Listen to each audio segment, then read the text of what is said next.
கிறிஸ்துவுக்குள் என் அன்பு தேவ பிள்ளைகளே, கர்த்தர் உங்களை ஆசீர்வதிப்பாராக.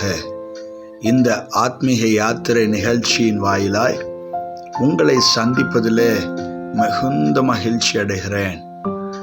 வேதத்திலே மார்க்கு 14 அதிகாரம் 9 இவ்விதமாக கூறுகிறது: இந்த சுவிசேஷம் உலகத்தில் எங்கெங்கே பிரசங்கிக்கப்படுமோ அங்கங்கே இவளை நினைப்பதற்காக இவள் செய்ததும் சொல்லப்படும். யார், எதை குறித்து என்று ஒரு கேள்வி உங்களுக்குள்ளாக எழலாம். ஒரு ஸ்திரீ விலையேற பெற்ற ஒரு தைலத்தை தேவ சமூகத்திலே, தேவனுடைய பாதத்திலே வைக்கிறதை நாம் பார்க்கிறோம். அந்நாட்களிலே அது விசேஷித்தமாக விலை மதிப்புள்ளதாக காணப்பட்டது. ஆகவே இயேசு அந்த ஸ்திரீயை குறித்து, அவள் தேவனுடைய பாதத்திலே செய்த தியாகத்தை குறித்து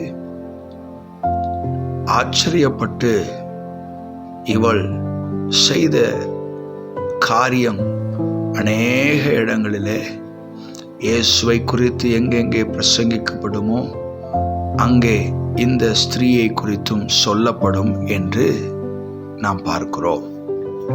என் அன்பு தேவ பிள்ளைகளே, இயேசுவை குறித்து நாம் அநேக இடங்களிலே கேள்விப்படுகிற ஒவ்வொரு தேசத்திலும் இந்த ஸ்திரீயை குறித்தும் அநேகர் பேசியிருப்பார்கள் என்பதிலே எவ்வித சந்தேகமும் இல்லை. நம்மையும் இயேசுவை குறித்து பேசுகிற இடங்களிலே நம்மை குறித்தும் அநேகர் பேசுவார்களா என்று சிந்திக்க வேண்டும்.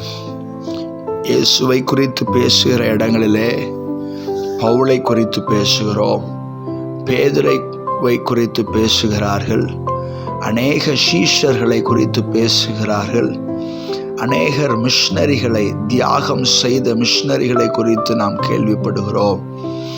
நம்முடைய வாழ்க்கையையும் குறித்து அநேகர் பேசத்தக்கதாக நாம் கர்த்தருக்காக என்ன செய்திருக்கின்றோம் என்பதை சிந்தித்து, ஒருவேளை செய்திருக்கிறோம் என்றால் அதற்காக கர்த்தருக்கு நன்றிகளை செலுத்தி, ஒருவேளை செய்யவில்லை என்றால் கர்த்தருக்காக செய்ய பிரயாசப்படுங்கள். கர்த்தர் உங்களை ஆசீர்வதிப்பாராக. ஆமென். கண்களை மூடி ஜெபிக்கலாம். அன்பும் இரக்கமும் நிறைந்த நல்ல தகப்பனே, இந்த நாளிலே தீர்மானம் எடுத்திருக்கிற உம்முடைய பிள்ளைகளை நீர்தாமே பலப்படுத்தி, உமக்காக வாழ்நாட்களிலே ஏதாவது ஒன்றை செய்ய வேண்டும் என்று சொல்லி சாதாரணமாக நான் கர்த்தருக்கு செய்துவிட்டேன் என்று சொல்லி சில காரியங்களை வைத்து பேசாதபடிக்கு, அசாத்தியமான காரியங்களை கர்த்தருக்காக, என்னை இரட்சித்த இயேசுவுக்காக, என்னை பாவத்திலிருந்து நரகத்திலிருந்து மீட்டெடுத்த கர்த்தருக்காக நான் செய்ய வேண்டும் என்ற துடிப்பை ஒவ்வொருவருக்கும் கட்டளையிடும். இயேசுவின் நாமத்தில் ஜெபிக்கிறோம் நல்ல பிதாவே. ஆமேன். God bless you. கர்த்தர் உங்களை ஆசீர்வதிப்பாராக.